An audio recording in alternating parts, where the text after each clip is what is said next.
Hello दोस्तों, welcome back to my channel.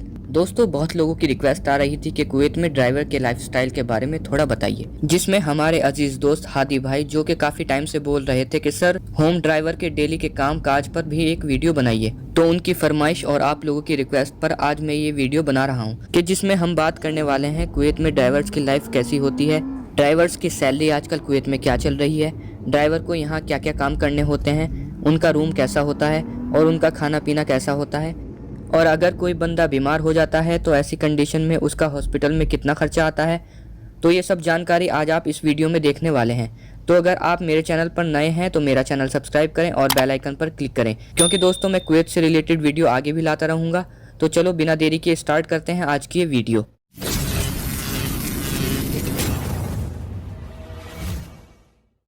तो सबसे पहले मैं आपको बताता चलूँ कि कुवैत में दो तरह की ड्राइविंग की वीज़ा होती है, पहली खादिम वीज़ा और दूसरी शोन वीज़ा। तो पहली खादिम वीज़ा के बारे में बात करते हैं, जिसमें घर में ड्राइविंग करने वाले आते हैं, जिसमें आपको कोई एजुकेशन की ज़रूरत नहीं होती है और आप इजीली इस वीज़ा पर कुवैत आ सकते हैं। और ज़्यादातर लोग ड्राइविंग में इसी वीज़ा पर आते हैं। और नए ड्राइवर की सैलरी कुवैत में आजकल 100 दिनार से 120 दिनार चल रही है, जो कि इंडियन रुपीज़ में 25 से 30 हज़ार होती है। और दोस्तों ये सैलरी आपकी यहाँ फ़िक्स होती है। खाना पीना आपको कुवैती के घर से ही मिलता है और रूम भी आपको कुवैती ही प्रोवाइड कराता है, जो कि कुछ इस तरह दिखाई देता है।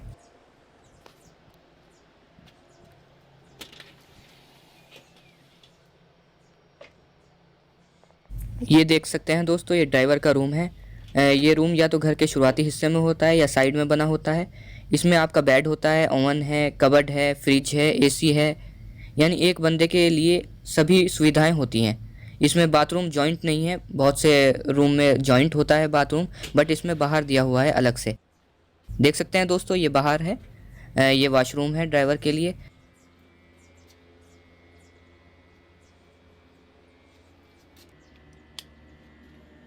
चलिए आपको अंदर से दिखाता हूँ। ये देखिए, इसमें दोनों तरह की टॉयलेट हैं, देख सकते हैं, ये कुछ इस तरह का दिखाई देता है। और ये शावर है, देखिए यहाँ आप शावर ले सकते हैं।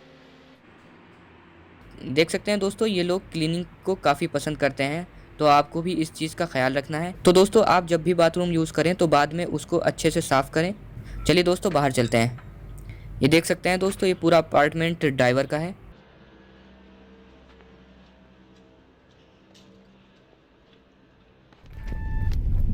सेकंड बात करते हैं शोन वीज़ा की, जो कि कंपनी वीज़ा होती है। उसमें आप जितना काम करोगे उसके अकॉर्डिंग आपको पैसा मिलता है, यानी जितनी मेहनत उतना पैसा।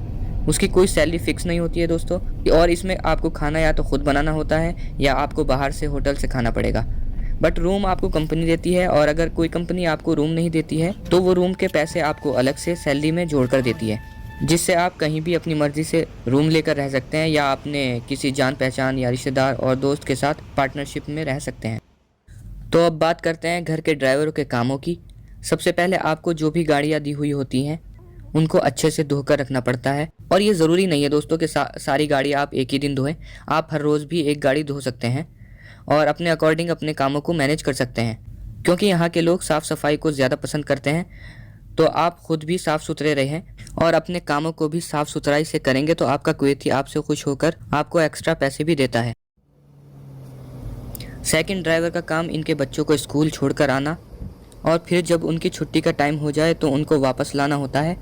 इस बीच आप अपने रूम पर आराम कर सकते हैं, या अगर आपको अपनी फैमिली से बात करना होती है तो आप वो भी कर सकते हैं। स्कूल से बच्चों को लाने के बाद आप खाना खाकर आराम कर सकते हैं, या अगर आपके कफ़ील यानी मालिक को या उसकी फैमिली को कहीं बाहर जाना हुआ होता है तो वो आपको कॉल करके बता देते हैं, तो आपको उनको लेकर जाना होता है। उसके बाद आप फ्री होते हैं दोस्तों, और आप अपने रूम पर आराम कर सकते हैं। और दोस्तों जब भी कुवैती को कहीं जाना होगा तो वो आपको फ़ोन कर देता है, और उस वक्त आप उसके जाने के लिए गाड़ी रेडी रखें, और जहाँ वो जाएं आप उससे पूछ लें कि सर आप उसका यहीं वेट करें या वापस घर चले जाएं।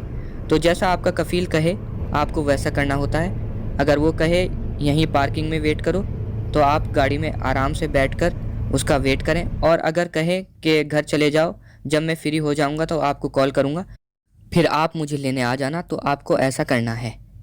इस बीच आप अपना टाइम पास करने के लिए चाहे तो गाड़ी में सो सकते हैं या रूम पर सो सकते हैं, या आप अपना मोबाइल यूज़ कर सकते हैं दोस्तों। और मोबाइल में मूवीज़ या जो आपको पसंद हो देख सकते हैं, क्योंकि कुवैत में इंटरनेट बहुत सस्ता है। यानी अगर हम कंपेयर करें दुबई और सऊदी से, तो कुवैत में इंटरनेट काफ़ी सस्ता है। तो आप बिना किसी टेंशन के अपना ड्यूटी टाइम इंटरनेट के थ्रू काट सकते हैं, क्योंकि फ़ोन यूज़ करने पर आपके ड्यूटी टाइम में भी कोई पाबंदी नहीं होती दोस्तों। और आपको बताता चलूँ कि कुवैत में गर्मी बहुत ज़्यादा पड़ती है। यही वजह है दोस्तों कि लोग यहाँ गाड़ियों से सफ़र करना पसंद करते हैं और मोटरसाइकिल यहाँ ना के बराबर होती है। तो अब बात करते हैं ड्राइवर्स के खाने की, तो वो आपको कुवैती के घर से ही मिलता है। कुवैती के घर में जो खद्दामाएँ यानी नौकरानी होती हैं, वो आपके लिए खाना प्रोवाइड कराती हैं और आपके रूम पर लाकर दे देती हैं।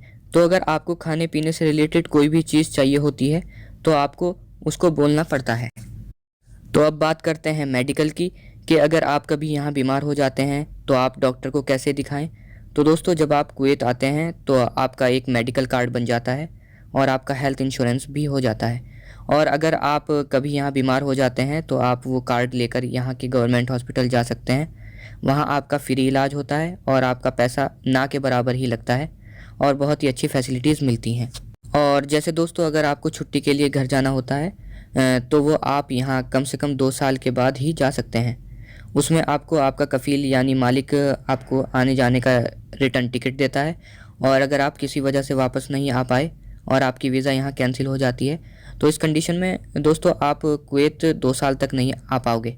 और अगर आप यहाँ से अपना 2 साल का कॉन्ट्रैक्ट पूरा करके डायरेक्ट कफ़ील से बोलकर फिनिश जाते हैं, तो वो पहले यहाँ आपका वीज़ा कैंसिल कराता है और फिर आपको वापस आपके देश भेजता है। तो इस कंडीशन में अगर आप दोबारा किसी दूसरी वीज़ा पर कुवैत आना चाहते हैं तो आप 6 महीने के अंदर वापस कुवैत आ सकते हैं। और लास्ट में एक और बात, बहुत से लोग पूछते हैं कि हमारा इंडिया का पर्सनल सिम है जो कि बैंक से और हमारी सभी सोशल आईडी से अटैच्ड है और हम इसको बंद नहीं कर सकते हैं, तो क्या ये सिम हम कुवैत ला सकते हैं और ये वहाँ चल जाएगा? तो दोस्तों, आपको बताता चलूँ कि कुवैत में सिर्फ आपका एयरटेल सिम ही चल पाता है। तो अगर आप यहाँ आ रहे हैं और आपके पास एयरटेल के अलावा दूसरा सिम है, तो आप उसको यहाँ आने से पहले एयरटेल में पोर्ट करा लें, तभी वो नंबर आपका यहाँ चल सकता है। बस आपको उसमें एवरी मंथ 100 रुपीज़ का वैलिडिटी रिचार्ज कराना पड़ेगा और मिनिमम आपको उसका बैलेंस 100 रुपीज़ से ज़्यादा मेंटेन करके चलना पड़ेगा, तभी आपको उस पर कॉल और बैंक और एनी सोशल मीडिया से रिलेटेड OTP या मैसेज और कॉल रिसीव्ड हो सकती हैं। बस ध्यान रहे, आपको उस पर इंडिया से आने वाली कोई कॉल रिसीव नहीं करनी है। अगर किसी कंडीशन से आप ऐसा कर देते हैं तो आपका मेन बैलेंस डिडक्ट हो जाएगा, जिसका प्राइस मिनिमम 100 रुपीज़ पर मिनट है, जो कि इंटरनेशनल रोमिंग चार्ज के रूप में आपके मेन बैलेंस से कट हो जाएगा। और अगर आपका बैलेंस इस कंडीशन में ज़ीरो हो जाता है तो आप जब तक अपना बैलेंस 100 रुपीज़ से ज़्यादा मेंटेन नहीं कर लेते हैं, तब तक आपको इस नंबर पर ना तो कोई मैसेज मिलेगा और ना ही कॉल रिसीव्ड होगी। तो ध्यान रहे दोस्तों, आपको इंडिया से आने वाली कोई कॉल रिसीव नहीं करना है और ना ही उससे कोई मैसेज करना है। बट हाँ, आप व्हाट्सएप के थ्रू उस नंबर से कॉल या मैसेजेस कर सकते हैं। तो फ्रेंड्स, आई होप ये वीडियो आपको पसंद आई होगी। तो आपको आज की ये जानकारी कैसी लगी कमेंट सेक्शन में ज़रूर बताना। और अगर आपको कुवैत से रिलेटेड और कोई भी इन्फॉर्मेशन चाहिए तो आप कमेंट सेक्शन में कमेंट कर सकते हैं।